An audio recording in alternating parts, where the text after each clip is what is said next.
नमस्कार सर. नमस्कार. मी पंजाब डक बोलतो. आज आहे 13 मे 2026. हो, बरोबर सर. मी जात आहे पैठणला आणि या जात असताना बऱ्याच ठिकाणी पाऊस पडला आता. हो, बरोबर आहे सर. तर शेतकऱ्यातला एक अंदाज द्या पश्चिम हो, महाराष्ट्र हो. आज ना राज्यामध्ये 13 मे 14 आणि 15 ते 3 दिवसामध्ये काही जिल्ह्यात पाऊस पडणार आहे. हां, हां, हां, हां. मान्सून पूर्व. मान्सून पूर्व पाऊस पडणार आता. हो. हो. कोणकोणत्या जिल्ह्यामध्ये म्हटलं सर? सुरुवातीला कोल्हापूर जिल्हा, हो, सांगली जिल्हा, हो, सातारा जिल्हा, हो, पुणे जिल्हा, हो, अहिल्यानगर, हो, नाशिक, हो, त्याच्यानंतर बीड जिल्हा, हो, सोलापूर जिल्हा, हो, धाराशिव जिल्हा, हो, लातूर जिल्हा, हो. परभणी जिल्हा, हां. जालना जिल्हा, हो, या इतक्या जिल्ह्यामध्ये आज म्हणजे दुपारनंतर 3च्या नंतर बऱ्याच ठिकाणी हो, विखुरलेल्या स्वरूपात आहे. सर्व दूर नसते पडत हे अवकाळी पाऊस. हो. समजा विखुरलेल्या स्वरूपाचं आहे. पण याच्यामध्ये कसं असं वारं खूप असतंय. हो, तर म्हणजे ह्या जिल्ह्यामध्ये मान्सून पूर्व अवकाळी पावसाच्या सरी बरसणार आहेत. हो का? समजा सर वादळी पाऊस पाहायला मिळेल का आपल्याला याच्यामध्ये मग? हा, हे पाऊस ना कर्नाटककडे खूपच पडणार आहे. रात्री ना दानवाड तिकडे कर्नाटकला इतकं वादळ वारं झालं की खूपच नुकसान झालं. हो ना, हो. शेतकरी 2-4 दगावले सुद्धा त्या वादळामध्ये. हां, हां, हां. हो ना? हो ना. आणि सर आता हे जे तुम्ही मागच्या वेळेस सांगितलं होतं, की चक्रीवादळाची दिशा ठरायची आहे, तर चक्रीवादळाचं काय राहणार सर अपडेट? आता चक्रीवादळ दिशा तर आणखीन ना हं. तसं इकडे येण्याची शक्यता आहे समजा. हो का? आणि आणखी 2 दिवसांनी कळणार त्याची दिशा.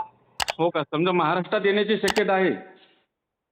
महाराष्ट्रातून गेलं तर कर्नाटकमधून जाईल एखादं. हो का? मात्र सर जर ते आपल्या महाराष्ट्राच्या दिशेने जर गेलं, तर मग पावसाचा धुमाकूळ राहणार का समजा? महाराष्ट्रात जास्त पडणार आणि कर्नाटकमधून गेलं तर कर्नाटककडे जास्त पाऊस राहणार. हो का? मात्र जोरदार पाऊस पाहायला मिळेल. हो. हो, पण जसं आपण म्हणलेले आहेत ना 15 ते 30 मे दरम्यान काय होणार आहे? हो, 15 ते 30 मध्ये एक अवकाळी येणारच आहे समजा सगळीकडे एक एक हो. अवकाळी येऊन जाईल. हो, तुम्ही सांगितलेलं आहे मागच्या रेकॉर्डिंगमध्ये. हो. हो. आता हे बघ ना, आता हे जिल्हे आहेत ना आजच ह्या 3 दिवसातच पडतात बऱ्याच ठिकाणी. हो का? हं. हां, हां. मात्र तुम्ही जे काही जिल्हे सांगितले, त्या जिल्ह्यांना पाऊस राहणार. इतरत्र मग दुसऱ्या जिल्ह्यांना आज दुपारी 2:30-3च्या नंतर बघा ना, कोल्हापूर, सांगली, सातारा, पुणे हं, हं. म्हणजे पश्चिम महाराष्ट्राच्या बऱ्याच ठिकाणी पाऊस सुरुवात होईल. हो का? हं. हां, हां. मात्र सर आता मान्सूनपूर्व पाऊस राहणार म्हणजे अवकाळी पाऊस आता निघून गेलेला आहे. शेतकऱ्याला काय म्हणा की आजच्या ना कम्प्लीट 24 दिवस पाऊस राहिला. आज 13 मे आहे बघा. आजपासून 24 दिवस. शेतीची कामे करून घ्या. आता मी ना तिकडे चाललो ना, हो. बऱ्याच शेतकऱ्याचे जशाल तसेच उभे आहेत आणि शेतच दुरुस्त नाही. नाही, नाही. बरोबर आहे. म्हणून सगळ्यात महत्त्वाचं शेतकऱ्यांनी शेतीची कामे करून घ्या. पाऊस यायचा तेव्हा येईल. हो. जर एखाद्या अचानकच पाऊस आला तर तुम्ही काय करता? बरोबर आहे. म्हणून आपण आपलं शेत दुरुस्त पाहिजे. पेरणीला हो. रेडी. बरोबर आहे. मात्र पाऊस आला की लगेच पेरणीला सुरुवात. हो. हो, हो. आणि पेरणी करताना बी जून महिन्यात आपण अंदाज देऊ शेतकऱ्यांनी काय करायचं. हो. जूनमध्ये ज्यावेळेस 5-6 जूनच्या दरम्यान एक पाऊस येईल बरं का. हो, हो, हो. तर त्याच्यामध्ये जमिनीत समजा ईदभर ओल गेली त्यावेळेसच पेरणीचा निर्णय घ्यायचा. ह्या हो. सगळ्या गोष्टी आपण परत सांगणारच आहेत सगळ्या. हो, हो. बरोबर आहे सर. हो. तसं मात्र 2 दिवसाच्या नंतर तर तसे आपल्या चॅनलच्या माध्यमातून शेतकऱ्यापर्यंत अपडेट पोहोचतच आहे.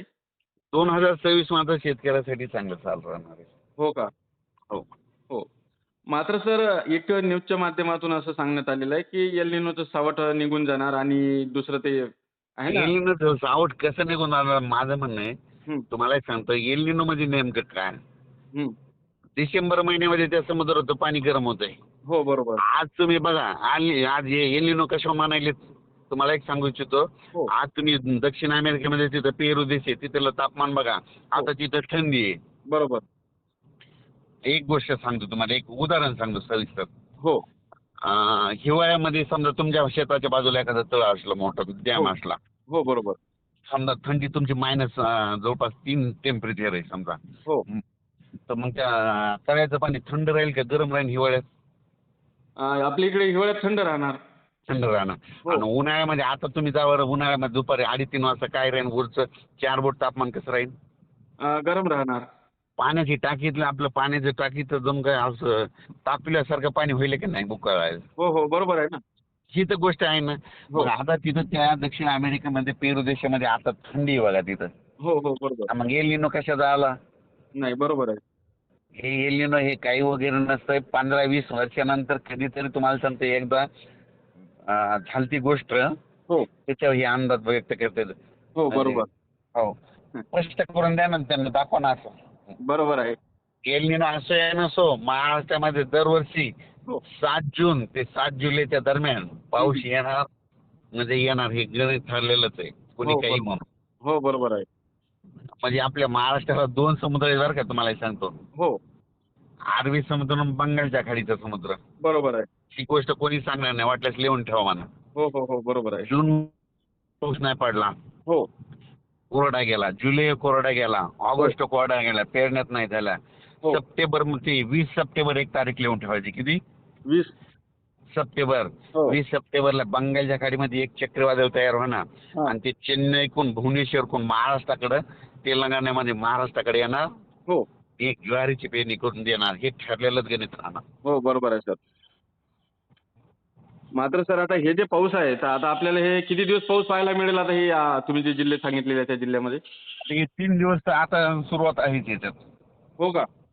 आजच दुपारनंतर बघा ना, वाटल्यास तुम्हाला रील टाकतो. समजा दुपारनं हो. पाऊस पडला संध्याकाळी.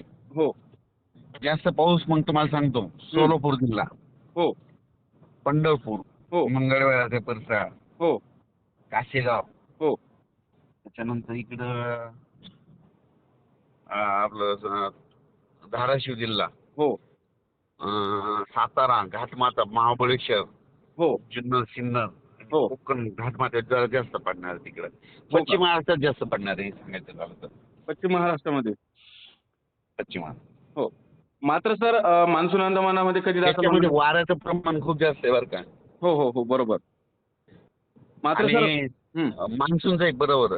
हो, मी म्हणलं होतं ना 13 मे ते 17 मेच्या दरम्यान मान्सून अंदमान बेटावर दस्तक देणार आहे. हो. बरोबर. तसं तर तुम्हाला एक सांगू इच्छितो, 2 दिवसापासून तिथं मान्सून पूर्वक वातावरण तयार झालंय. हो का? पण काय झालंय माहितीये का, हां. हे काम कसं आपण मान्सून आला दाखल करण्याचं काम ते म्हणजे त्यांचं आहे समजा. हो, हो. बरोबर आहे. गव्हर्नमेंटचं आहे समजा, त्यांनी हो, आला का नाही सांगणं. हो. म्हणजे ज्यावेळेस तिथं 48 घंटे पाऊस पडला त्यावेळेस न्यूज चॅनलच्या माध्यमातून ते मान्सून अंदमानात दाखल झाला हे जाहीर करतात. बिलकुल 17 तारखेला मान्सून तिथं दाखल होणार म्हणजे होणारच. 17 तारखेला. हो. हो. मात्र सर 5, 6, 7 जूनच्या दरम्यान आपल्याकडे पाऊस येईल हो का? मोसमी. हो. मात्र सर हे आता 15 तारखेपासून तर 20 तारखेपर्यंत मग चांगला पाऊस पाहायला मिळेल का शेतकऱ्यांना, का शेवटच्या आठवड्यामध्ये चांगला पाऊस पाहायला मिळेल? शेवटच्या आठवड्यात जास्त. शेवटच्या ते आठवड्यामध्ये काय जास्त होणार आहे, हं. आपण म्हणलो ना दररोज वेगवेगळ्या भागात पडणार आहे. हो. लोक काय करीत समज करीत, मी काय करतो थोडा लांब पडल्याचा अंदाज सांगत असतो. हो, हो. बरोबर आहे. म्हणता 15 ते 30 मी डायरेक्ट सांगितलं ना, 14 ते 30 तारीख हो, हो. सांगितली. बरोबर आहे. लोकल वाटत 14ला सगळीकडेच येईल, सगळीकडे नसतं येत. नाही. आता 13, 14, 15 तिकडल्या भागात, हो. मग नंतर इकडल्या अमरावती तिकडल्या प्रसार, पुन्हा काही गडचिरोली ह्या प्रसार, दररोज वेगवेगळ्या भागात म्हणजे असं वेगवेगळ्या विभागामध्ये पाऊस विखुरलेला राहणार. हो, बरोबर आहे. सगळीकडे एकदा अवकाळी सगळीकडे पाऊस पडत नसते. हो, हो. बरोबर आहे ना. ते बिन कसं राहते दूरचा अंदाज त्याला म्हणजे काही बदलण्याची शक्यता असते. म्हणजे आता चक्रीवादळाची दिशा ठरायची होती. हं. तर दिशा ठरल्याच्या नंतर आपण एकदम परफेक्ट आणखीन 2 दिवसांनी कळलं नेमकं. 2 दिवसाच्या नंतर. हं. हो. समजा 15 2 दिवस तारखेला कळलं. हां. समजा 2 दिवसाच्या नंतर तुम्ही सविस्तर सांगू शकणार की कोणत्या जिल्ह्यामध्ये किती पाऊस प्रभाव टाकू शकतो?